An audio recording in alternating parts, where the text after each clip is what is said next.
भारत रत्न अटल बिहारी वाजपेयी बहुआयामी व्यक्तित्व के धनी थे। उन्होंने एक समाज सेवी के रूप में, पत्रकार के रूप में, लेखक के रूप में, कवि के रूप में, चिंतक विचारक के रूप में, विपक्ष के नेता के रूप में और फिर अंततः भारत के प्रधानमंत्री के रूप में अपने सभी दायित्वों का पूरी निष्ठा और ईमानदारी से निर्वाह किया और उच्च प्रतिमानों की स्थापना की। अटल जी कानपुर के डीएवी में राजनीति शास्त्र में एमए कर रहे थे। यहाँ पर उनके गुरु रहे प्रोफेसर मदन मोहन पांडे जी के निर्देशन में मुझे पीएचडी करने का सौभाग्य मिला।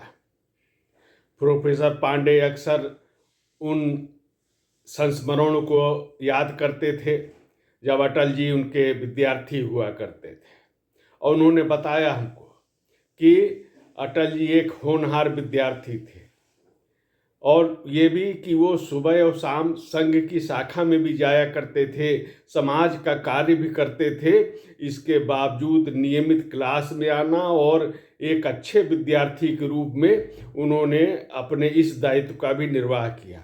और इतना ही नहीं, अक्सर वो प्रोफेसर पांडे के घर पर अपनी साइकिल लेकर पहुंच जाते थे और जो भी अपने विषय से, राजनीति शास्त्र से संबंधित जो भी उनकी जिज्ञासा होती थी, प्रश्न होते थे, उनका वो गुरुजी के सामने रखते थे, उनका समाधान लेते थे। यानी एक जिज्ञासु विद्यार्थी के रूप में थे। यहीं कानपुर डीएवी में राजनीति शास्त्र में जब मैं प्रवक्ता हुआ तो वहाँ पे एक सूची लगी हुई थी। कानपुर विश्वविद्यालय उस समय नहीं था, डीएवी आगरा विश्वविद्यालय से संबंध हुआ करता था। वहाँ एक सूची लगी थी कि आगरा विश्वविद्यालय में राजनीति शास्त्र में प्रथम पोजीशन, डिवीजन ऐसे छात्रों के नाम थे। उसमें जो सूची में दूसरा नंबर था उसमें लिखा था नंबर 2 पे कि Atal Bihari Vajpayee position second, division first. और इसी से हम अनुमान लगा सकते हैं कि वो एक बहुत ही अच्छे विद्यार्थी रहे होंगे। उन्होंने विपक्ष के नेता के रूप में उच्च मर्यादाओं की स्थापना की। देश पे जब संकट आया, पाकिस्तान का युद्ध हुआ, तो वो भारत की कांग्रेस की जो सरकार थी उसके साथ खड़े दिखाई दिए। देश के साथ संकट है तो वो कोई मतभेद नहीं है, मनभेद को उन्होंने कभी महत्व नहीं दिया। यह राष्ट्र को सर्वोच्च मानने की ये उनकी विचारधारा थी। जब राष्ट्र सर्वोच्च हो जाता है तो उसी आधार पर ये सारे निर्णय होते हैं, और यही विचारधारा को सर्वोच्च मानने की जो अटल जी की कार्य पद्धति थी, उनका विचार था, इसी ने उनको अजात शत्रु के रूप में प्रतिष्ठित भी किया था।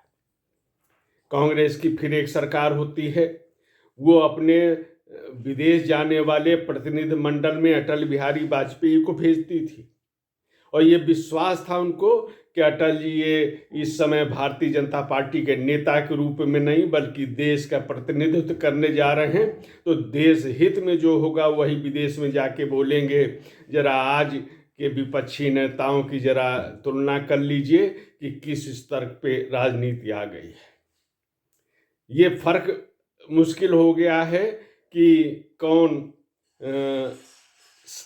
विपक्ष की बात कर रहा है, कौन देश के हितों के प्रतिकूल बात कर रहा है।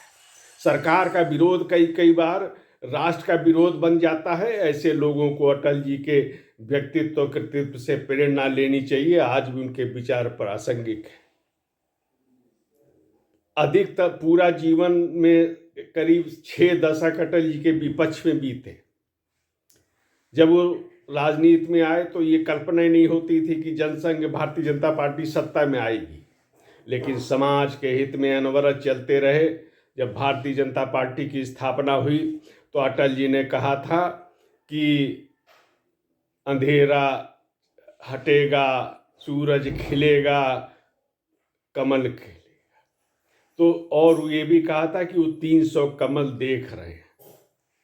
नरेंद्र मोदी के नेतृत्व में अटल जी का यह जो कथन था वो चरितार्थ हुआ है।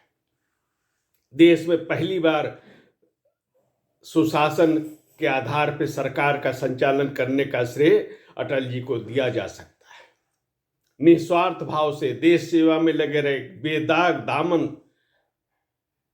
देश की प्रतिष्ठा को आगे बढ़ाया। पोखरण का विस्फोट करके देश को शक्तिशाली बनाने का एक मंसूबा दुनिया को दिया कि भारत अब पीछे नहीं रहेगा, भारत आगे बढ़ता रहेगा। और इसी जो सुशासन की अवधारणा थी, सड़कों का जाल बिछा चतुर्भुज योजना के अंतर्गत, और आज उसी कार्यों को नरेंद्र मोदी की सरकार पूरा कर रही है, आगे बढ़ा रही है। अटल जी ने भारत में सुशासन पे आधारित जो सरकार की स्थापना की थी, आज वो यात्रा आगे बढ़ रही है। अनेक लंबित कार्य पूरे हो रहे हैं, समस्याओं का समाधान हो रहा है, देश की प्रतिष्ठा बढ़ी है वैश्विक स्तर पर। अटल जी ने विदेश मंत्री के रूप में उन जिस सूत्रों की स्थापना की थी, आज वो आगे बढ़ रहे हैं, मजबूती के साथ आगे बढ़ रहे हैं। भारत के विचार को दुनिया सुन रही है। जिस प्रकार अटल जी बोलते थे और दुनिया सुनती थी, आज हम देखते हैं कि भारत जब अपनी बात रखता है, नरेंद्र मोदी प्रधानमंत्री के रूप में अपनी जब बात कहते हैं, तो पूरी दुनिया गंभीरता के उसको सुनती है। ये भारत की प्रतिष्ठा का दौर है। भारत का विकास भी हो रहा है, देश की प्रतिष्ठा भी बढ़ रही है। अटल जी की जन्म जयंती के पूर्व संध्या पर लखनऊ में अटल गीत गंगा कार्यक्रम का आयोजन हुआ।